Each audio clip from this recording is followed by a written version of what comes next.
ቸበለው አረ ቸበለው ቸበለው አረ ቸበለው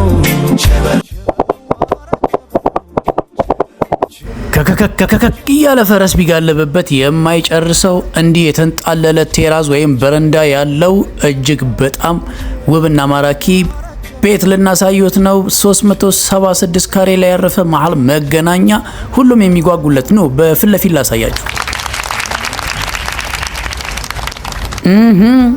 ቤት ለምቦሳ ብለናል። ይህን የመሰለ ሶፋ፣ ገበታን ንጉስ ያሰኘ ባለ 8 የመመገቢያ ጠረጴዛ፣ ኦፕን ኪችን እዚህ ጋር ሁሉ ነገር ዝምን ዝንት ያለ ዘመናዊ ሳሎን ነው። ወደ ውስጥ እዚህ ጋር የራሱ የሳሎኑ መታጠቢያ አለ ማለት ነው፣ ወይም ሽንት ቤትም ጭምር ማለት ነው።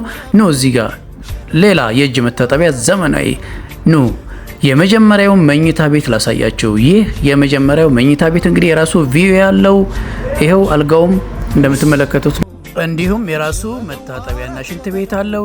ደግሞ ወደ ሁለተኛው መኝታ ቤት ልውሰዳችሁ ማለት ነው። ይሄው እዚህ ጋም ሌላ ቅልብጭ ያለች ቆንጆ አልጋ ያላት የራሱ ቁምሳጥን የተገጠመለት ሁለተኛው መኝታ ቤት ነው።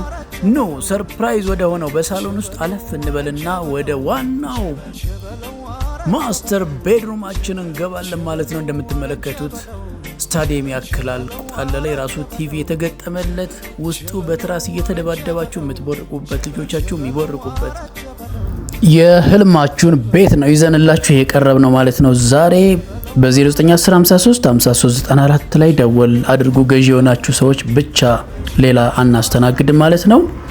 በነገራችን ላይ መኝታ ቤቱ ብቻ አይደለም ስታዲየም የሚያክለው፣ መታጠቢያውም እንደዛው እጅግ በጣም ሌክዠሪ ሰፊ ነውና እድሉን ተጠቀሙበት። መሃል መገናኛ ነው።